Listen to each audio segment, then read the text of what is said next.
छोटी सी घटना से मैं अपनी चर्चा को शुरू करना चाहूंगा। जैसे आप आज यहाँ इकट्ठे हैं, ऐसे ही एक चर्च में एक रात बहुत से लोग इकट्ठे थे। एक साधु उस रात सत्य के ऊपर उन लोगों से बात करने को था। सत्य के संबंध में एक अजनबी साधु उस रात उन लोगों से बोलने को था। साधु आया, उसकी प्रतीक्षा में बहुत देर से लोग बैठे थे, लेकिन इसके पहले कि वो बोलना शुरू करता, उसने एक छोटा सा प्रश्न वहां बैठे हुए लोगों से पूछा। उसने पूछा कि क्या आप लोगों में से किसी ने ल्यूक का 69वां अध्याय पढ़ा है? जिन लोगों ने पढ़ा है वे हाथ ऊपर उठा दें। उस हाल में जितने लोग थे, करीब करीब सभी ने हाथ ऊपर उठा दिए। केवल एक बूढ़ा आदमी हाथ ऊपर नहीं उठाया। उन सभी लोगों ने स्वीकृति दी कि उन्होंने ल्यूक का 69वां अध्याय पढ़ा है। वो साधु जोर से हंसने लगा और उसने कहा, मेरे मित्रों, तुम ही वे लोग हो जिनसे सत्य पर बोलना बहुत जरूरी है, क्योंकि ल्यूक का 69वां अध्याय जैसा कोई अध्याय है ही नहीं। वैसा कोई अध्याय ही नहीं है। और उस हाल में वे सारे लोग हाथ ऊपर उठाए हुए थे कि उन्होंने उस अध्याय को पढ़ा है। सिर्फ एक आदमी हाथ नीचे किए बैठा था। साधु बोल चुका और जब सारे लोग जाने लगे तो उसने उस बूढ़े आदमी को जाके पकड़ा और कहा, मैं हैरान हूं, तुम जैसा आदमी चर्च में क्यों आया? मैंने आज तक सत्य और चर्च का कोई संबंध नहीं देखा। तुमने हाथ नहीं ऊपर उठाया तो मैं हैरान हो गया। बाकी लोग झूठे ही हाथ उठा रहे थे, ये तो ठीक था, इसमें कोई आश्चर्य की बात न थी, लेकिन तुम्हें बिना हाथ उठाए देख के मैं हैरान हो गया हूं। तुमने हाथ क्यों नहीं उठाया? मैं तुम्हारा धन्यवाद करता हूं। अगर तुम जैसे एकाध लोग भी जमीन पर शेष रहे तो धर्म नष्ट नहीं होगा। उस आदमी ने कहा, महानुभाव, आप समझने में भूल कर रहे हैं। मेरे हाथ में दर्द है, इसलिए मैं ऊपर नहीं उठा सकता। हाथ तो मैं भी ऊपर उठाना चाहता था, मजबूरी थी, माफ करें। दोबारा आप आएंगे और हाथ उठवाएंगे, तब तक मैं भी स्वस्थ हो जाऊंगा और हाथ उठाऊंगा।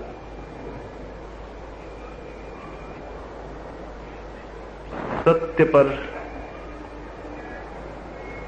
यहां भी इन आने वाले दिनों में कुछ थोड़ी सी बातें मुझे आपसे कहनी।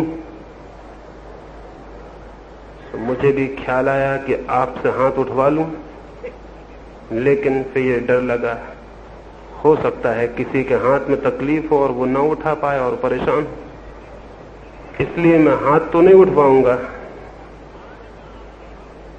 और अब इस कहानी को कह देने के बाद हाथ उठना थोड़ा मुश्किल भी है, लेकिन हर एक से ये कहूंगा, अपने भीतर वो हाथ जरूर उठा ले। क्योंकि जो आदमी जीवन की खोज में निकला हो, अगर वो अपने भीतर सच्चा नहीं हो सकता है तो उसकी कोई खोज कभी पूरी नहीं होगी। जो आदमी धर्म को या परमात्मा को या जीवन के अर्थ को जानने के लिए उत्सुक हुआ हो, अगर वो अपने प्रति थोड़ा सच्चा नहीं है तो उसकी खोज व्यर्थ ही चली जाएगी, उसका श्रम व्यर्थ चला जाएगा। फिर चाहे वो मंदिरों में जाए और चर्चों में और मस्जिदों में, और चाहे वो कहीं भी भटके तीर्थों में और पहाड़ों पर, अगर वो भीतर अपने प्रति ही झूठा है तो वो जहां भी जाएगा वहां सत्य नहीं पा सकेगा। सत्य की खोज का पहला चरण अपने प्रति सच्चा होना है, और हमें याद ही नहीं रहा है कि हम अपने प्रति भी सच्चे हों। शायद हमें पता भी नहीं कि अपने प्रति सच्चे होने का क्या अर्थ है। और ये झूठ कोई एक आदमी बोलता हो ऐसा नहीं,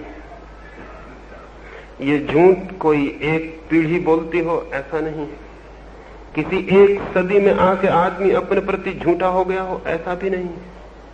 हजारों साल से झूठ पाले और पोसे गए हैं, और वे इतने पुराने हो गए हैं कि उन पे आज शक करना भी असंभव हो गया है। बहुत दिनों तक झूठ जब प्रचारित होते हैं तो वे सत्य जैसे प्रतीत होने लगते हैं। हजारों हजारों साल तक जब किसी झूठ के समर्थन में बातें कही जाती हैं और हजारों लोग उसका उपयोग करते हैं, तो धीरे धीरे ये बात ही भूल जाती है कि वो झूठ है, वो सत्य प्रतीत होने लगता है। तो ये जरूरी नहीं है कि जो झूठ हमारे जीवन को घेरे होते हैं वे हमारी ईजाद किए हों। हो सकता है परंपराओं ने हजारों वर्षों में उनको विकसित किया हो, और चूंकि हमने उन्हें विकसित नहीं किया होता इसलिए हमें पता भी नहीं होता है कि हम किसी झूठ का समर्थन कर रहे हैं। हमें याद भी नहीं होता है, हमें ख्याल में भी ये बात नहीं होती है। और जब तक ये बात ख्याल में ना आ जाए, जब तक हम अपने भीतर झूठ के सारे पर्दों को न तोड़ दें, तब तक हम न जान सकेंगे कि क्या है सत्य। और सत्य को जो न जान सकेगा उसके जीवन में कभी स्वतंत्रता उपलब्ध नहीं हो सकती, और सत्य को जो न जान सकेगा उसके जीवन में कभी आनंद के झरने फूट नहीं सकते। सत्य को जो न जान सकेगा उसका जीवन कभी एक संगीत नहीं बन सकता है। वो दुख में जिएगा और दुख में मरेगा। अर्थहीनता में व्यर्थ ही उसका समय अपव्यय होगा, उसका जीवन चुक जाएगा और वो जीवन को जानने से वंचित रह जाएगा। लेकिन हम सत्य को जरूर जानना चाहते हैं, इसलिए हम उन द्वारों पर भटकते हैं जहां हमें ख्याल है कि सत्य मिल सकेगा।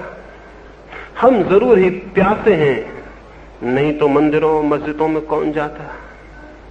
हमारे भीतर जरूर आकांक्षा है, लेकिन आकांक्षा अकेली काफी नहीं है, प्यास अकेली काफी नहीं है।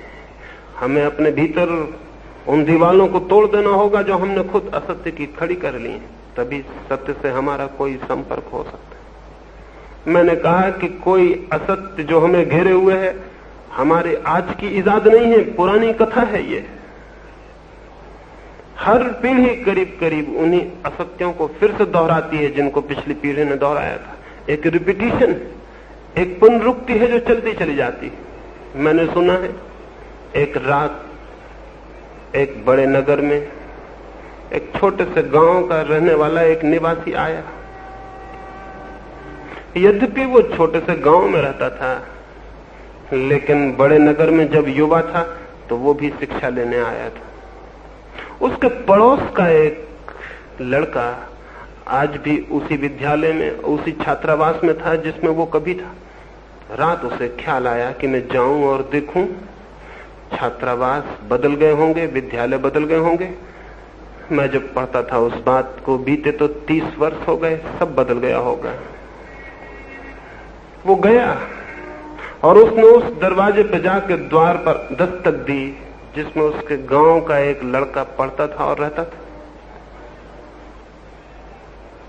दरवाजा खोला गया, वो भीतर गया और उसने जाकर उस युवक को कहा कि बेटे मैं ये देखने आया हूं, 30 वर्ष में तो सब कुछ बदल गया होगा। मकान नए हो गए थे, विद्यालय का भवन बहुत बड़ा हो गया था, जहां थोड़े से विद्यार्थी थे वहां बहुत विद्यार्थी थे, रास्ते सुंदर बन गए थे, बगीचे आबाद हो गए थे, सब कुछ ऐसे बदला हुआ था। वो भीतर गया और उसने युवक की टेबल पर जाके किताब उठाई, सामने ही बाइबल रखी हुई थी। उसने बाइबल का ऊपर का पुट्ठा उघाड़ा, भीतर बाइबल नहीं थी, भीतर एक उपन्यास था। युवक घबरा गया। उसने कहा, यह किताब मेरी नहीं है, मैं तो किसी पड़ोसी से मांग के लाया था, ये क्या बात है? वो बूढ़े आदमी ने कहा, मत घबराओ, हम भी ऐसी किताबें बाइबल के कवर में छिपा के रखते थे। द ओल्ड स्टोरी, वही पुरानी कहानी है, इसमें घबराने की कोई भी बात नहीं। और उसने चारों तरफ नजर डाली और सामने ही अलमारी थी कपड़ों की, उसके दरवाजे को खोला। देख के वह हैरान हो गया। दरवाजे को खोलते उस अलमारी में एक लड़की छिपी हुई खड़ी थी। वो युवक बोला, माफ करिए, ये मेरे दूर की रिश्ते की बहन है, आई थी मुझसे मिलने। उसने कहा, बिल्कुल घबराओ मत, हम भी लड़कियों को यहीं छिपा के खड़ा करते थे। द ओल्ड स्टोरी, वही पुरानी कहानी। वो बूढ़ा लौट आया। गांव वापस जाके लोगों ने उससे पूछा, क्या देख कर आए हो? उसने कहा कि मैं बहुत हैरान होकर आया हूं जो मैंने देखा। मकान बदल गए, रास्ते बदल गए, बगीचे नए हो गए, लेकिन कहानी पुरानी की पुरानी, आदमी वही का वही है। हम भी बाइबल की कवर में छिपा के किताबें रखते थे, वे किताबें जिनका बाइबल से कोई नाता नहीं, जो बाइबल के दुश्मन है। वही किताबें मैंने नए लड़के के पास भी देखी, वही मैं देख के आया हूं जो मेरी जिंदगी में था 30 वर्ष पहले, वही आज भी है। लेकिन ये बूढ़ा आदमी बहुत हिम्मत का आदमी रहा होगा। बूढ़े आदमी ये बात कभी स्वीकार नहीं करते हैं कि आदमी वैसे का वैसा है। इसलिए नहीं कि आदमी बदल गया, बल्कि इसलिए कि वो भूल जाते हैं कि जवानी में वो कैसे थे। इसलिए नहीं कि आदमी दूसरा हो गया, बल्कि इसलिए कि वे बहुत दूसरे तरह के थे। इस तरह का भ्रम और ख्याल वो पैदा कर लेते हैं। अन्यथा सच्चाइयां एक ही जैसी हैं। हजारों वर्षों से आदमी पुनरुक्ति कर रहा है। कोई नई पीढ़ी में नया आदमी पैदा नहीं हो जाता। पुरानी बीमारियां होती हैं, पुराने रोग होते हैं, पुरानी बात होती है, सब पुराना होता है। हम भी जिन असत्यों में घिरे हुए हैं वो कोई नए नहीं हैं। हजारों वर्षों से वो असत्य चल रहे हैं। एक आदमी के ऊपर उनकी ईजाद का जिम्मा नहीं है। पीढ़ियों दर पीढ़ियों ने उनको विकसित किया है, और इसलिए एक एक आदमी को ये पता भी नहीं चलता कि वो किन चीजों से बंधा है, वो सच है या झूठ। जब एक मंदिर के सामने हम हाथ जोड़ के खड़े हो जाते हैं, तो जो आदमी हाथ जोड़ के खड़ा है उसने इस मंदिर को नहीं बनाया, और जिस भगवान के सामने वो हाथ जोड़ के खड़ा है उसने इसको गढ़ा भी नहीं। उसे तो सिर्फ बपौती में ये मंदिर मिला और ये भगवान मिले, और अनजाने क्षणों में बचपन में ही उसे सिखा दिया गया है नमस्कार करना और पूजा और प्रार्थना। वो कर रहा है। उसे कोई भी पता नहीं है कि जिस मंदिर के सामने वो खड़ा है वो सत्य का मंदिर है या असत्य का। उसे ये कुछ भी पता नहीं कि जिस परमात्मा को नमस्कार कर रहा है वो परमात्मा है भी या कि खुद कुछ लोगों की कल्पना है। उसे ये भी पता नहीं है कि वो जो कर रहा है उस करने में कोई अर्थवत्ता भी है या वो व्यर्थ है। उसने तो केवल स्वीकार कर लिया है। इसलिए मैं आपसे कहना चाहता हूं, पहली बात, जो आदमी समाज और भीड़ के द्वारा कही गई बातों को बिना सोचे समझे स्वीकार कर लेता है, वह आदमी असत्य के पक्ष में खड़ा हो रहा है। सत्य के पक्ष में जिसे खड़ा होना है उसे इतना अंधे स्वीकार में नहीं पड़ना चाहिए। उसकी आंखें खुली होनी चाहिए, सोच विचार सजग होना चाहिए, तर्क सतेज होना चाहिए। उसका चित्त स्वीकृति के लिए चुपचाप राजी नहीं हो जाना चाहिए। उसके भीतर विचार और संदेह का विकास होना चाहिए, तो ही वो बच सकेगा। अन्यथा कुछ असत्य उसे पकड़ लेंगे और उनमें गिर जाएगा।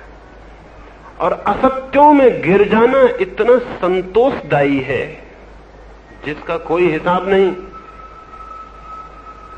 असत्य में गिर जाना इतनी तृप्ति देता है जिसका कोई हिसाब नहीं। सत्य को पाना तो आर्डुअस है,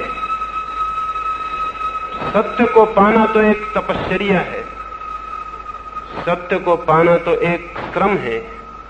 असत्य को तो एक निद्रा में भी हम स्वीकार कर ले सकते हैं।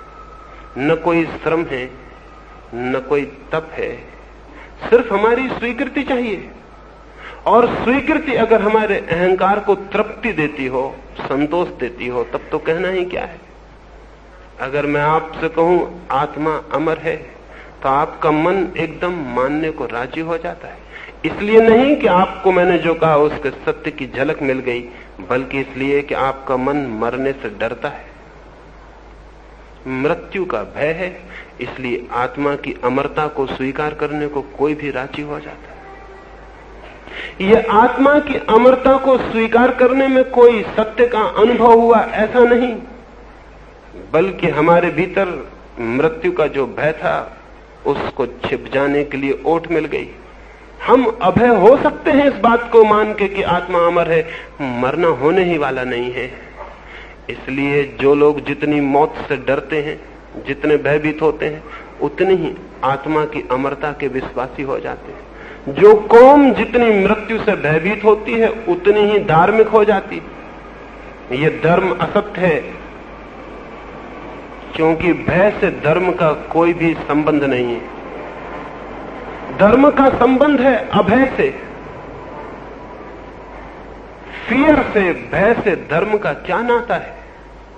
धर्म का संबंध है अभय से, फियरलेसनेस से। लेकिन हमारी ये स्वीकृतियां हमारे भय पे खड़ी होती हैं। जिन असत्यों में हम घिरते हैं उनसे कुछ कंसोलेशंस मिलते हैं, कुछ सांत्वना मिलती है।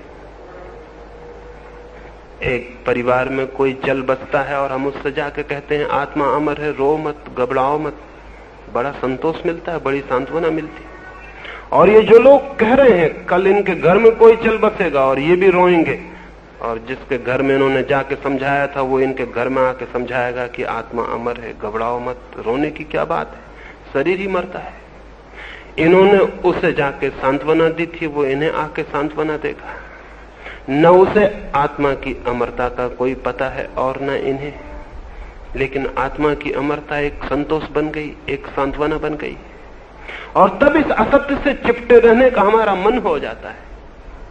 लेकिन जो आदमी ऐसे असत्यों से चिपट जाता है, मैं ये नहीं कह रहा हूं कि आत्मा अमर नहीं है, मैं ये कह रहा हूं कि बिना जाने इस तरह की बातों से जो चिपट जाता है वो असत्य से चिपट रहा है।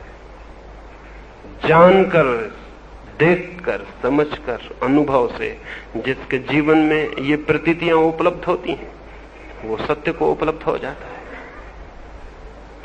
हमारी अप्रोच, हमारी पहुंच, हमारी दृष्टि अगर अंधे स्वीकार की है तो हम कभी भी असत्य के ऊपर नहीं उठ सकते। और न केवल हम जीवन और जगत के संबंध में असत्यों को स्वीकार कर लेते हैं, हम अपने संबंध में भी असत्यों को स्वीकार कर लेते हैं। सुखद हैं वे असत्य, बड़े प्रीतिकर मालूम होते हैं। आदमी से कहो कि भगवान ने मनुष्य को सभी प्राणियों में श्रेष्ठ बनाया है, सभी मनुष्य एकदम राजी हो जाते हैं, अहंकार को बड़ी तृप्ति मिलती। लेकिन किन्हीं और पशु पक्षियों से कभी इस संबंध में गवाही ली गई? कभी उनने भी कहा कि तुम हमसे श्रेष्ठ हो? कभी उनसे भी ये बात पूछी गई, या आदमियों ने एक तरफा निर्णय कर लिया, खुद ही तय कर लिया कि हम सर्वश्रेष्ठ हैं? पुरुषों से पूछो कि पुरुष स्त्रियों से श्रेष्ठ है, सभी पुरुष एकदम राजी हो जाते। स्त्रियों की गवाही लेने की कोई जरूरत नहीं, और किसी भी पुरुष के अहंकार को तृप्ति मिलती है, वो राजी हो जाता है।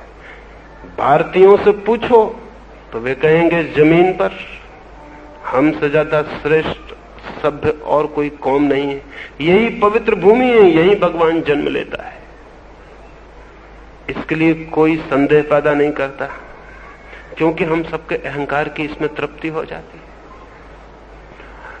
जर्मनी में पूछो, वहां के लोग भी इसी बात को मानते हैं, और चीन में पूछो, वहां के लोग भी। और अगर कभी ऐसा समय आ सका कि आदमी पशु पक्षियों से पूछने में समर्थ हो सका तो उसे हैरानी होगी, वो भी यही मानते कि हमसे ज्यादा श्रेष्ठ और कोई भी नहीं।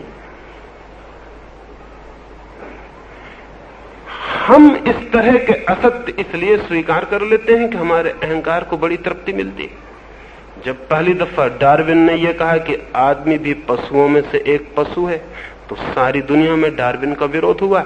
इसलिए नहीं कि जो उसने कहा था वो असत्य था, बल्कि इसलिए कि उससे हमारे अहंकार को बड़ी चोट पहुंची। हम ईश्वर के पुत्र थे और उस नासमझ ने कह दिया कि तुम सब पशुओं के ही पुत्र हो। बहुत क्रोध आया, बहुत गुस्सा आया।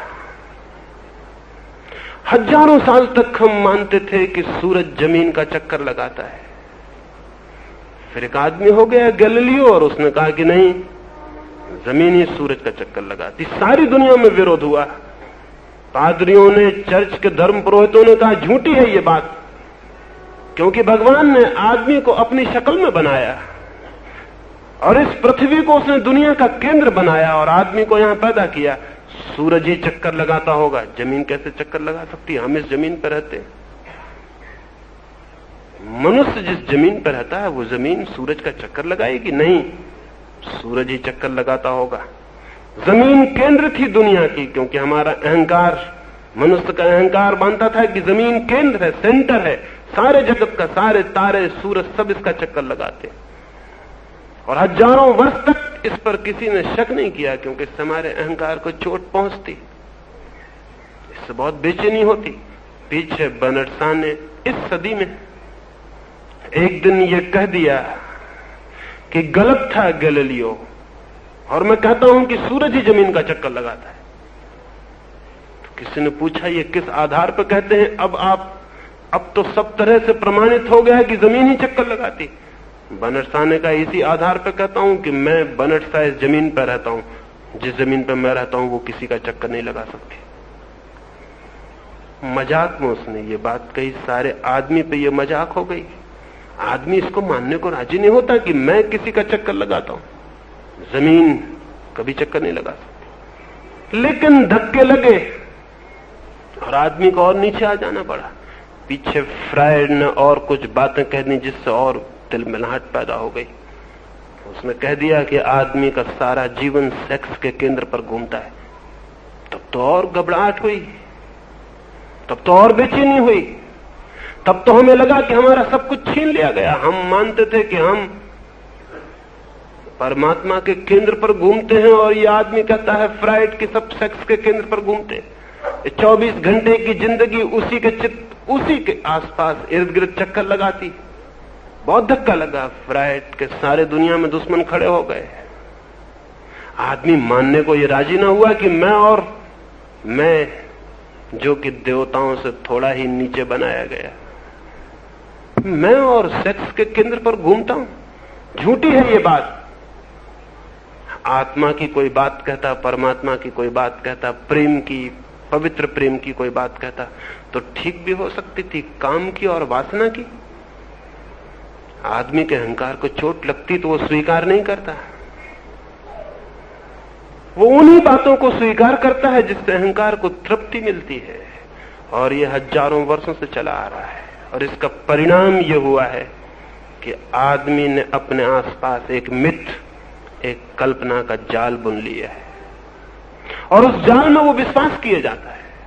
और वो जाल इतना झूठा है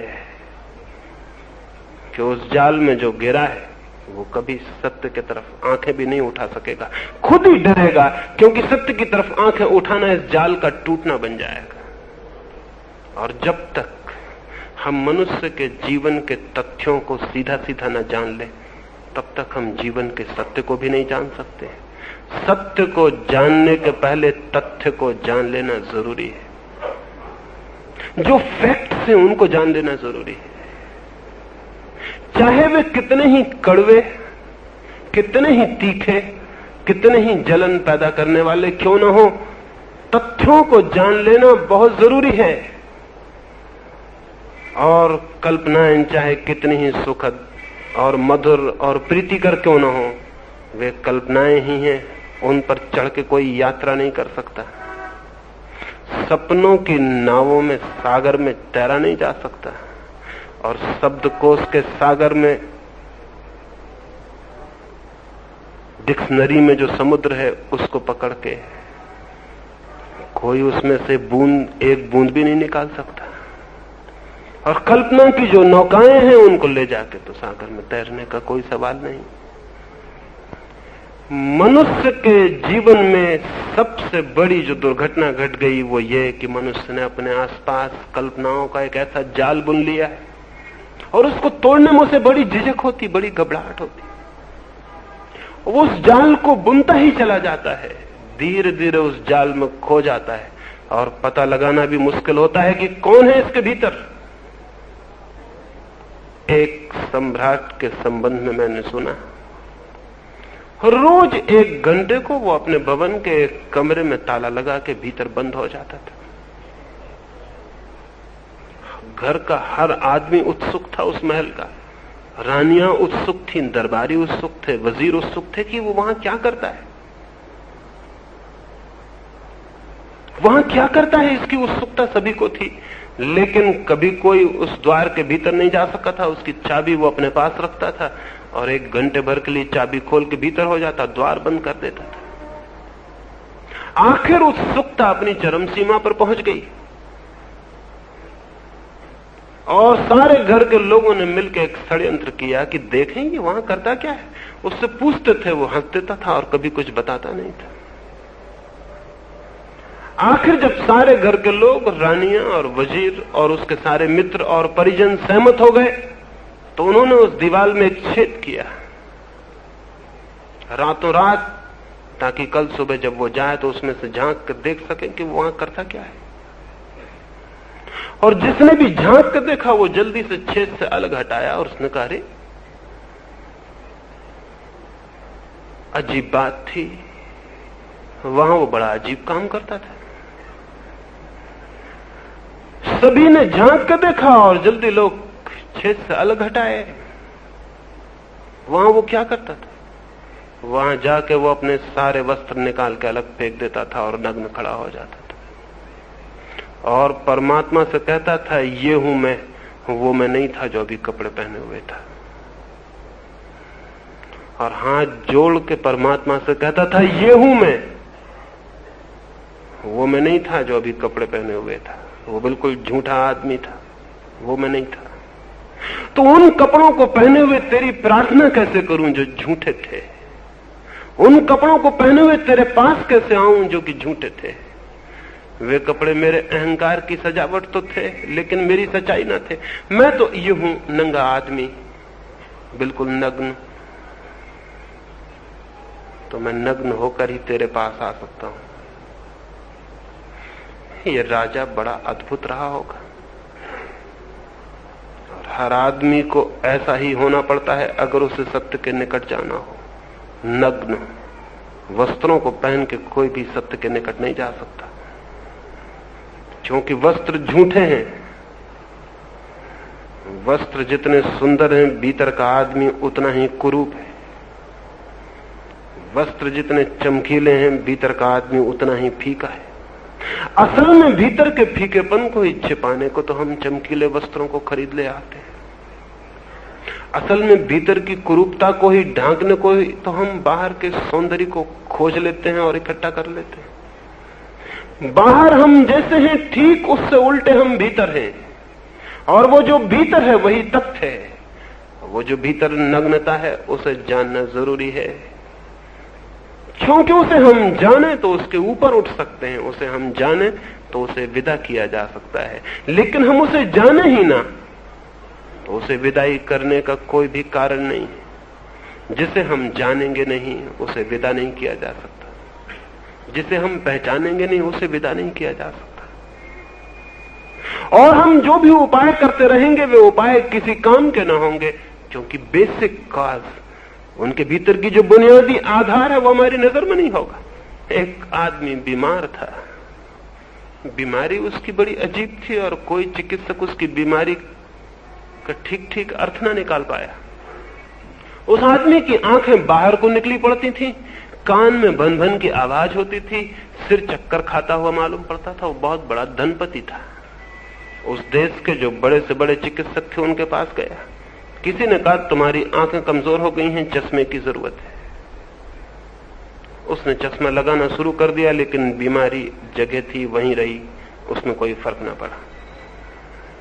दूसरे चिकित्सकों के पास गया, किसी ने कहा तुम्हारे दांत खराब हो गए हैं, सब निकाल देने पड़ेंगे। उसके सारे दांत निकाल दिए गए, लेकिन बीमारी जहां थी वो वहीं रही। किसी ने कहा तुम्हारे पेट में खराबी है और अपेंडिक्स निकाल देनी पड़ेगी, और उसके अपेंडिक्स का भी ऑपरेशन कर दिया गया, लेकिन बीमारी जहां थी वो वहीं रही। वो परेशान हो गया, लेकिन बीमारी हटती नहीं थी। आखिर उसने अंतिम चिकित्सक के पास गया।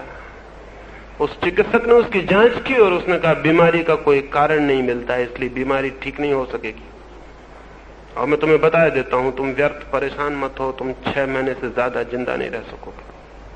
मैं तुम्हें सच्ची बात कह देता हूं। तुम दांत निकलवाओ, आंखें निकलवाओ, तुम्हें जो भी निकलवाना हो निकलवाओ, तुम बीमारी से उठ नहीं सकोगे 6 महीने और।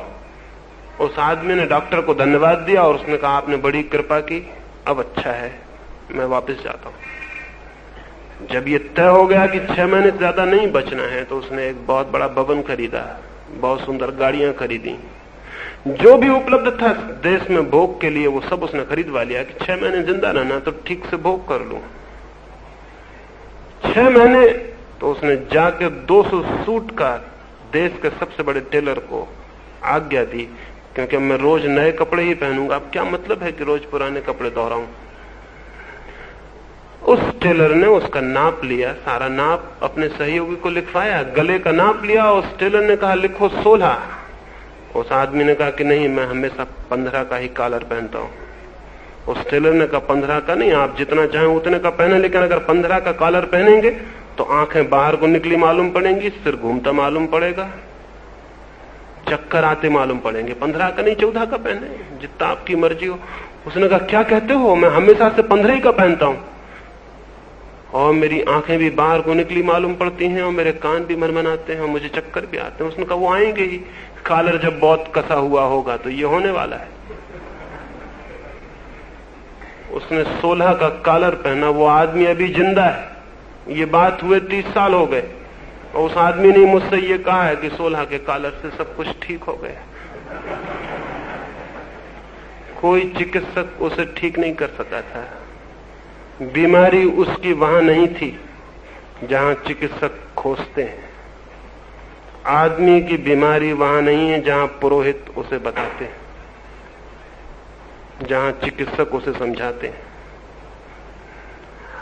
बल्कि उनकी चिकित्सा उस आदमी को और बीमार बनाती गई। उसके दांत निकल गए, उसकी आंखों की परेशानी हो गई, उसकी अपेंडिक्स निकाल दी, और अगर वहां डॉक्टरों के हाथ में पड़ा रहता तो धीरे धीरे उसकी सब हड्डियां बाहर निकाल देते।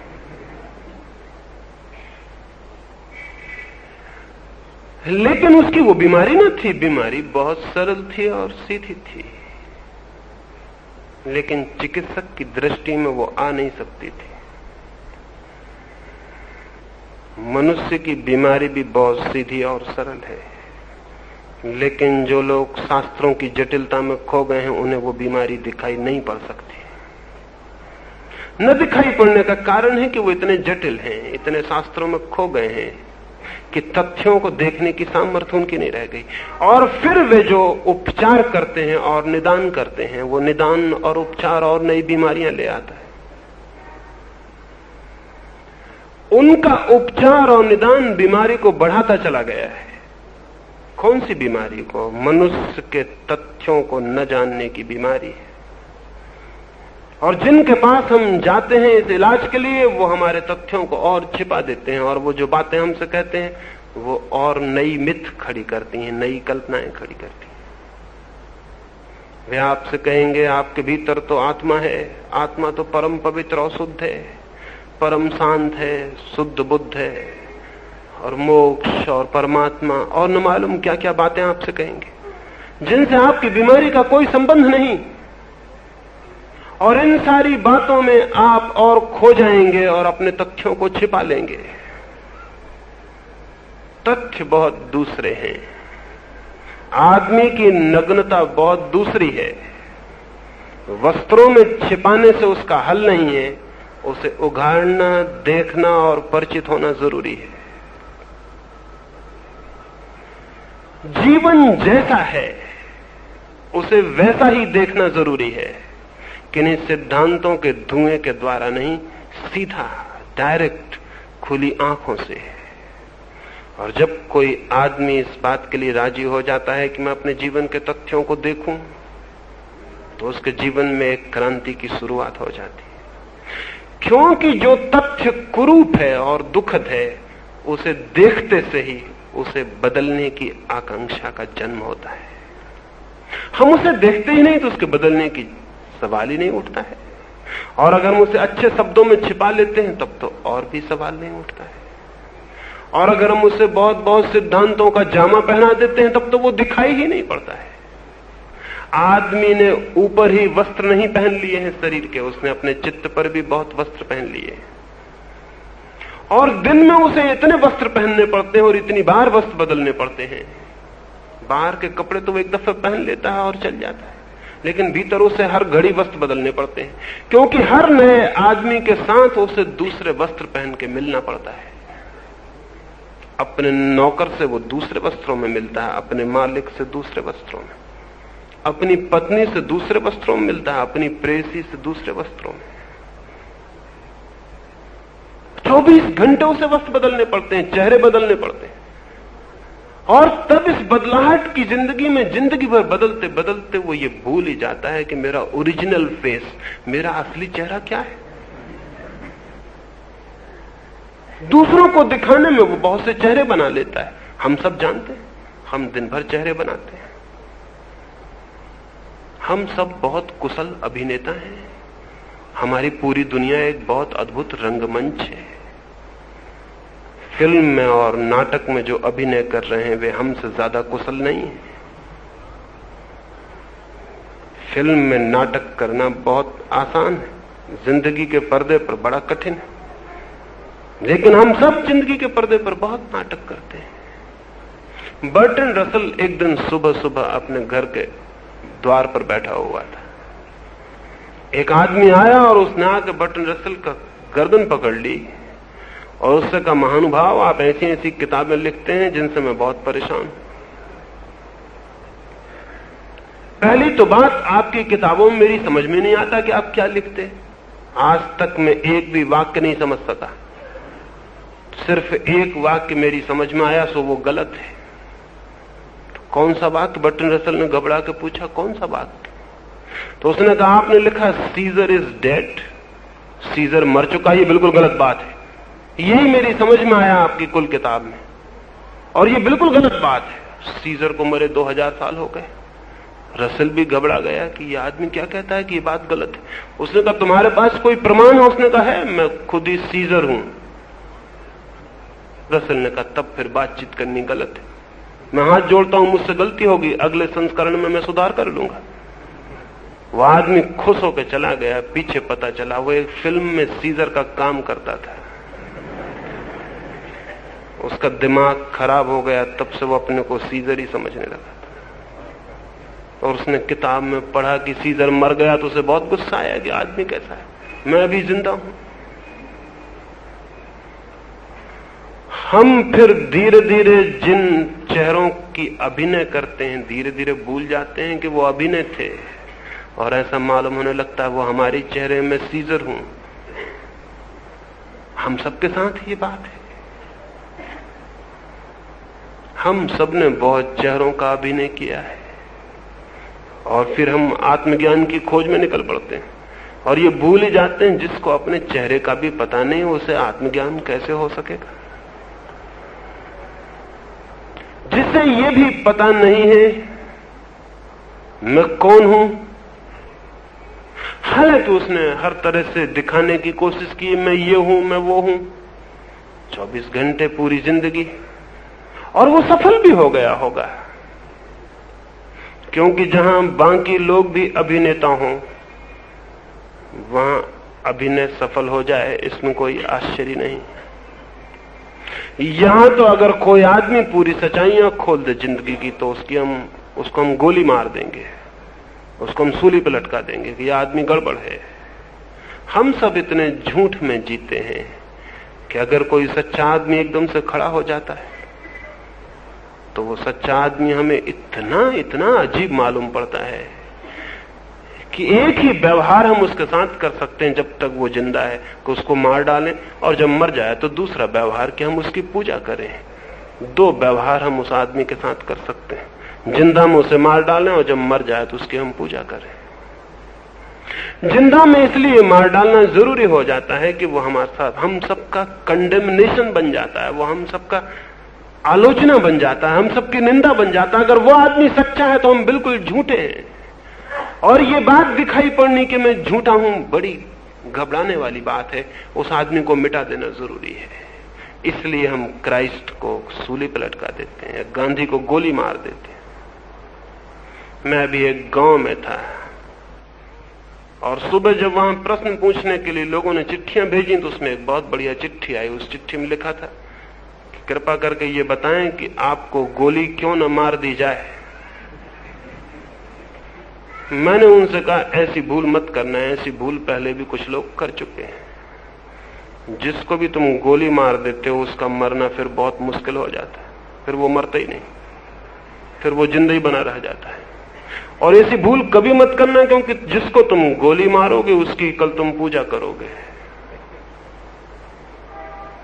तो मैंने कहा कि मेरे तो हित में होगा कि तुम गोली मार दो, तुम्हारे बहुत अहित में पड़ जाएगा, गोली मत मारना।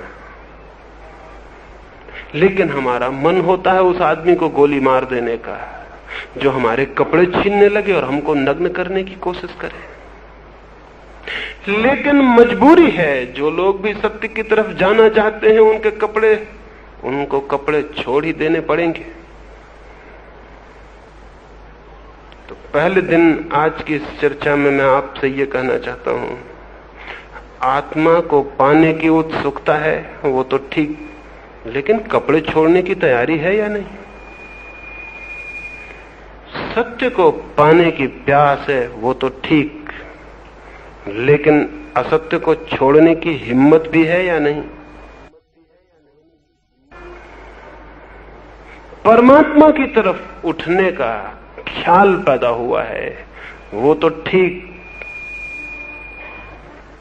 लेकिन जिस झूठे परमात्मा को हमने गढ़ रखा है उससे हटने की भी इच्छा का जन्म हुआ है या नहीं? सत्य तक जाना असत्य को छोड़ने के बिना नहीं होता है। और असत्य क्या है? सबसे बड़ा असत्य यह है कि हम जो नहीं हैं 24 घंटे हम उसका प्रदर्शन कर रहे हैं कि हम वो हैं। गांधी के पास एक सन्यासी आया और उस सन्यासी ने कहा मैं सेवा करना चाहता हूं और मुझे आपका संदेश प्रीतिकर लगा तो मैं सेवा करने को आ गया हूं। गांधी ने कहा पहली सेवा ये करो कि ये जो गैरिक वस्त्र पहने हुए हैं ये छोड़ दो, ये गेरुए वस्त्र छोड़ दो। उस सन्यासी ने कहा इनको छोड़ दूं, मैं सन्यासी हूं। गांधी ने कहा वस्त्रों से सन्यास का क्या संबंध? और अगर तुम इन वस्त्रों को पहन के गांव में जाओगे तो लोग तुम्हारी सेवा करेंगे, तुम उनकी सेवा नहीं कर पाओगे। तो अगर उनकी सेवा करनी है तो इन वस्त्रों में मत जाओ, ये स्वामियों के वस्त्र हैं। स्वामी सेवक नहीं हो सकता। सन्यासी को तो हम स्वामी कहते हैं ना, वो कैसे सेवक हो सकता? वो मालिक। इनको छोड़ दो। लेकिन वो सन्यासी जो कि घर द्वार और पत्नी छोड़ने की हिम्मत कर सका था, वो सन्यासी जो कि अपना धन दौलत मकान छोड़ने की हिम्मत कर सका था, 2 पैसे की गेरू में रंगे गए कपड़े को छोड़ने को राजी नहीं हो सका। वो वापस लौट गए। 2 पैसे के वस्त्र इतने बहुमूल्य हैं क्या असल में वस्त्रों का मूल्य यह है कि वस्त्रों को छोड़ते ही हम कुछ भी नहीं हैं। उनकी वजह से हम कुछ हैं। मैं कुछ हूं, आप कुछ हैं। कोई सन्यासी है, कोई राजा है, कोई पद पर है, कोई कुछ है, कोई कुछ है। वस्त्रों की वजह से नग्न हम हो जाएं तो हम कोई भी कुछ न रह जाएंगे, सब नोबडी हो जाएंगे। समबडी कोई भी नहीं रहेगा। वस्त्र छोड़ने में डर है। मन के वस्त्र बहुत गहरे में हमारे जीवन को पकड़े हुए हैं। उन्हीं को हमने जाना है अपना होना। वे ही हमारे बीइंग बन गए, हमारी आत्मा बन गए हैं। और अगर वे झूठे हैं तो सच्ची आत्मा कैसे पाई जा सकेगी? इसलिए पहली जरूरत है कि अपने भीतर हर मनुष्य खोजे कि मैंने असत्य को प्रशय तो नहीं दिया, अपने व्यक्तित्व को मैंने असत्य की ही परतों से तो नहीं ढाला, कहीं असत्य की फौलाद तो मेरे जीवन को नहीं बनाए हुए। इसे देखना, इसे बहुत खुली आंखों से जानना जरूरी है। बड़ी अद्भुत बात है, बड़ी पीड़ा होगी इस बात को जानने में कि मैं क्या हूं, क्या हूं मैं, कैसा पशु हूं, कैसा नग्न हूं, कैसे क्रोध से भरा हूं, कैसी घृणा से, कैसी हिंसा से। लेकिन हमने तो वस्त्र पहन रखे हैं। एक आदमी भीतर गहरी हिंसा से भरा होता है और पानी छान के पी लेता है और अहिंसक हो जाता है, और भूल जाता है कि मेरे भीतर की हिंसा पानी छान के पी लेने से समाप्त होने वाली बात होती तो बड़ी आसान बात थी। सारी जमीन पर सारा पानी छनवाया जा सकता है, हर नल में फिल्टर लगाया जा सकता है, और हर आदमी छना पानी पी ले और अहिंसा आ जाए दुनिया में। तो कितना आसान था ये नुस्खा। दुनिया में युद्ध कभी के बंद हो गए होते। एक आदमी रात को खाना छोड़ देता और अहिंसक हो जाता है। इतनी सस्ती बात, रात का खाना छोड़ देना और अहिंसा जैसी क्रांति इतने सस्ते में खरीद लेता है। भीतर हिंसा रही जाती, ऊपर से वो अहिंसक हो जाता है, और फिर अहिंसक अपने को मानने लगता है, स्वीकार कर लेता है कि मैं अहिंसक हो गया। हमारा पूरा मुल्क ऐसे ही अहिंसकों से भरा हुआ है। इसलिए अहिंसक भी हम बने रहे और हिंसा भी बरकरार रही अपनी जगह, उसमें कोई फर्क नहीं आया। ऐसे ही हमारे बाकी भी सारे ख्याल हैं।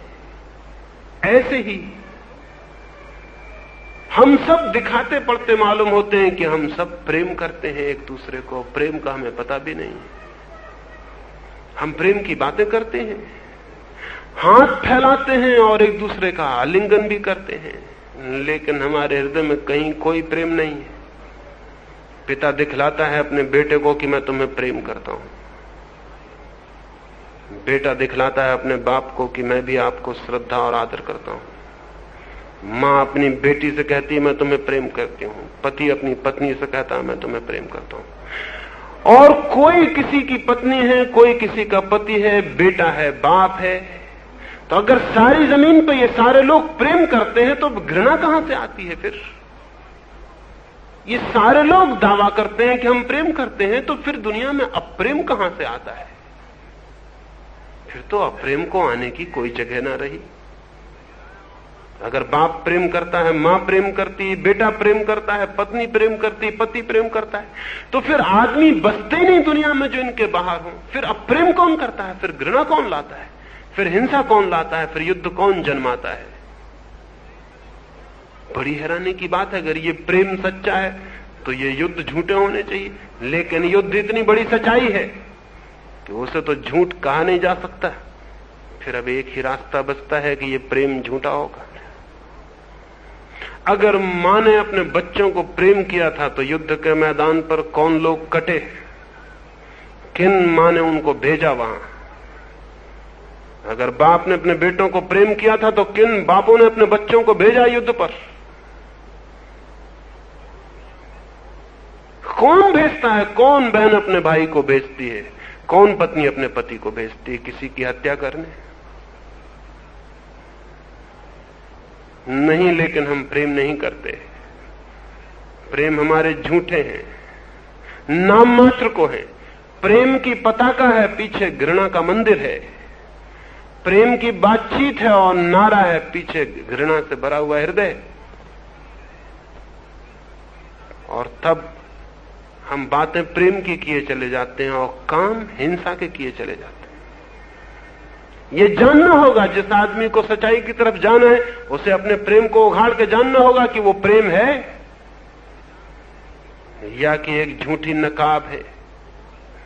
और अगर वो झूठी नकाब है, ये दिखाई पड़ जाए, तो इस जमीन पर कोई भी आदमी फिर बिना प्रेम के एक क्षण जीवित नहीं रह सकता।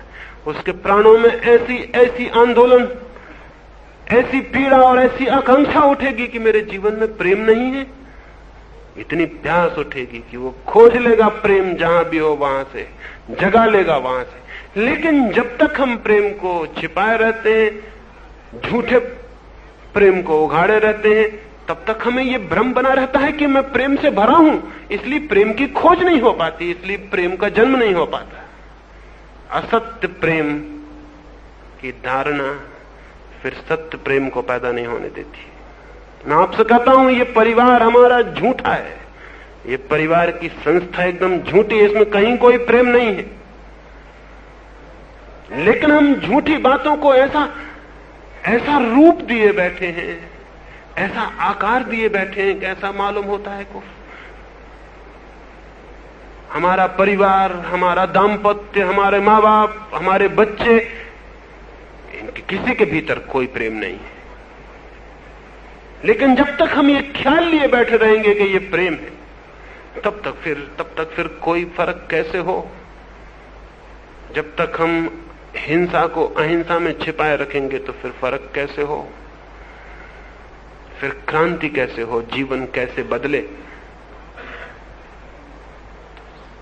जीवन के तथ्य देखना जरूरी है, उगाड़ना जरूरी है।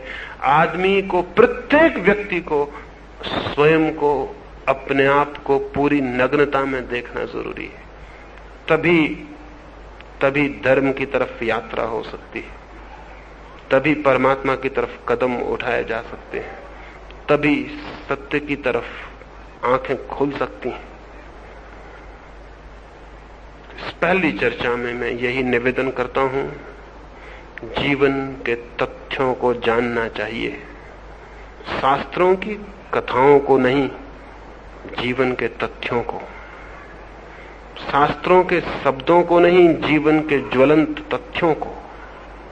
सिद्धांत, थियरीज नहीं ले जाती किसी को कहीं, लेकिन तथ्यों का उद्घाटन, अनावरण जरूर बदल देता है सारे जीवन को।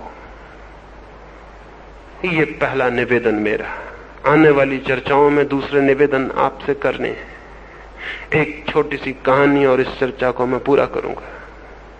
एक रात, एक बड़ी घनी अंधेरी रात में एक काफिला एक रेगिस्तानी सराय में जाके ठहरा। उस काफिले के पास 100 ऊंट थे। उन्होंने ऊंट बांधे, खूंटियां गड़ाई, लेकिन आखिर में पाया कि एक ऊंट अनबंधा रह गया है। उनकी एक खूंटी और एक रस्सी कहीं खो गई थी। आधी रात, बाजार बंद हो गए थे। अब वे कहां खूंटी लेने जाएं, कहां रस्सी? तो उन्होंने सराय के मालिक को उठाया और उससे कहा कि बड़ी कृपा होगी, एक खूंटी और एक रस्सी हमें चाहिए, हमारी खो गई है। 99 ऊंट बंध गए, 100वां अनबंधा है, अंधेरी रात, वो कहीं भटक सकता है। उस बूढ़े आदमी ने कहा, घबराओ मत, मेरे पास न तो रस्सी है और न खूंटी। लेकिन बड़े पागल आदमी हो, इतने दिन ऊंटों के साथ रहते हो गए, तुम्हें कुछ भी समझ ना आई? जाओ और खूंटी गाड़ दो और रस्सी बांध दो और ऊंट को कह दो सो जाए। उन्होंने कहा, पागल हम हैं कि तुम? अगर खूंटी हमारे पास होती तो हम तुम्हारे पास आते क्यों? कौन सी खूंटी गाड़ दें? उस बूढ़े आदमी ने कहा, बड़े नासमझ हो, ऐसी खूंटियां भी गाड़ी जा सकती हैं जो न हो, और ऐसी रस्सियां भी बांधी जा सकती हैं जिनका कोई अस्तित्व ना हो। तुम जाओ, सिर्फ खूंटी ठोकने का उपक्रम करो। अंधेरी रात है, आदमी धोखा खा जाता है, ऊंट का क्या विश्वास, ऊंट का क्या हिसाब। जाओ, ऐसा ठोको जैसे खूंटी ठोकी जा रही है, गले पर रस्सी बांधो जैसे कि रस्सी बांधी जाती है, और ऊंट से कहो कि सो जाओ, ऊंट सो जाएगा। अक्सर यहां मेहमान उतरते हैं, उनकी रस्सियां खो जाती हैं, और मैं इसलिए तो रस्सियां खूंटियां रखता नहीं, उनके बिना ही काम चल जाता है। मजबूरी थी, उसकी बात पर विश्वास तो नहीं पड़ता था, लेकिन वे गए, उन्होंने गड्ढा खोदा, खूंटी ठोकी जो नहीं थी, सिर्फ आवाज हुई ठोकने की, ऊंट बैठ गया। खूंटी ठोकी जा रही थी, रोज रोज रात उसकी खूंटी ठुकती थी, वो बैठ गया। उसके गले में उन्होंने हाथ डाला, रस्सी बांधी, रस्सी खूंटी से बांध दी गई, रस्सी जो नहीं थी, ऊंट सो गया। वे बड़े हैरान हुए, एक बड़ी अद्भुत बात उनके हाथ लग गई। सो गए, सुबह उठे, सुबह जल्दी ही काफिला आगे बढ़ना था, उन्होंने 99 ऊंटों की रस्सियां निकाली, खूंटियां निकाली, वे ऊंट खड़े हो गए, और 100 में की तो कोई खूंटी थी नहीं जिसे निकालते। उन्होंने उसकी खूंटी ना निकाली, उसको धक्के दिए, वो उठता ना था, वो नहीं उठा। उन्होंने कहा हद हो गई, रात धोखा खाता था सो भी ठीक था, अब दिन के उजाले में भी इस मूल को खूंटी नहीं दिखाई पड़ती कि नहीं है। वे उसे धक्के दिए चले गए, लेकिन ऊंट ने उठने से इंकार कर दिया। ऊंट बड़ा धार्मिक रहा होगा। वे अंदर गए, उन्होंने उस बूढ़े आदमी को कहा कि कोई जादू कर दिया क्या? क्या कर दिया तुमने? ऊंट उठता नहीं। उन्होंने कहा बड़े पागल हो तुम, जाओ पहले खूंटी निकालो, पहले रस्सी खोलो। उन्होंने कहा लेकिन रस्सी हो तब। उन्होंने कहा रात कैसे बांधी थी वैसे ही खोलो। गए, मजबूरी थी, जाके उन्होंने खूंटी उखाड़ी, आवाज की, खूंटी निकली, ऊंट उठ के खड़ा हो गया।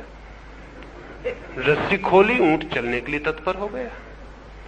उन्होंने उस बूढ़े आदमी को धन्यवाद दिया और कहा कि बड़े अद्भुत हैं आप, ऊंटों के बाबत आपकी जानकारी बहुत है। उन्होंने कहा कि नहीं, ये ऊंटों की जानकारी से सूत्र नहीं निकला, ये सूत्र आदमियों की जानकारी से निकला है। आदमी ऐसी खूंटियों में बंधा होता है जो कहीं भी नहीं है, और ऐसी रस्सियों में जिनका कोई अस्तित्व नहीं है, और जीवन भर बंधा रहता है और चिल्लाता है मैं कैसे मुक्त हो जाऊं, कैसे परमात्मा को पालूं, कैसे आत्मा को पालूं, मुझे मुक्ति चाहिए, मोक्ष चाहिए, चिल्लाता है और हिलता नहीं अपनी जगह से, क्योंकि खूंटियां उसे बांधे हैं। वो कहता कैसे खोलूं इन खूंटियों को। पहला सूत्र है उन खूंटियों को ठीक से देख लेने का, वे हैं भी या नहीं। तथ्य दिखाई पड़ जाएं तो फिर कोई खोलने और उठने का सवाल नहीं है। आने वाली चर्चाओं में उन्हीं खूंटियों के संबंध में कुछ और बात करूंगा जिनमें आदमी बंधे हैं, वे कैसे खुल सकती हैं उनकी। लेकिन पहला सूत्र जानना जरूरी था, जीवन के तथ्य जानने जरूरी हैं आंख खोल के। और अंधेरे में कोई धोखे में हो तो भी ठीक, हम दिन के उजाले में भी धोखे में हैं। पीछी पीढ़ियों को छोड़ दें। पीछी पीढ़ियां बहुत अंधेरी रातों में जी, लेकिन आज जमीन पे बहुत उजाला है जितना कभी भी ना था। और अब भी अगर कोई ऊंट उनसे बंधा हुआ है तो अगर हैरानी हो तो आश्चर्य क्या है। तो मैं निवेदन करता हूं, जरा आंख खोल के उजाले में अपने आसपास देखना कि कौन सी खूंटियां मुझे बांधे हुए।